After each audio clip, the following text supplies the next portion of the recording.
Silki ni aina ya kuku ambaye ameanza kufahamika China katika karne ya 13, na moja kati ya kitu ambacho kinashangaza kwa hawa kuku ni vitu vingi, lakini moja ni kiwango cha utagaji wake mayai na kuatamia. Kuku Silki ana uwezo mzuri wa kutaga mayai na kuatamia. Kwa mwaka anaweza kutaga mayai 100 mpaka 150.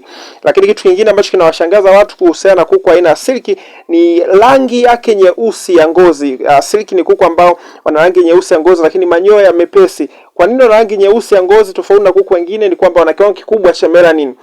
Kuku ambao wana kiwango kidogo cha melanin ndio wao kuku wa kawaida ambao wana rangi ya njano na kama kuku wa kienyeji na kuku wa kisasa, lakini Silki ni aina ya kuku ambao wana rangi nyeusi. Kwa nini? Kwa sababu wana kiwango kikubwa cha melanin. Lakini kiachana hiyo, Silki kitu ambacho kinavutia zaidi watu wengi ni kuku rafiki kwa binadamu, haogopi contact, human contact. Kuna kuku ambao wanaogopa kukutana na watu, lakini Silki ni kuku rafiki ya watu. Unaweza kumfuga ndani ukakaa naye na asiwe na shida yoyote. Ni kuku rafiki kwa watu, kitu ambacho kinawafanya watu wengi kwa maana bara Asia lakini hata Ulaya kumtumia kama kuku wa mapambo, kwa maana decoration chicken.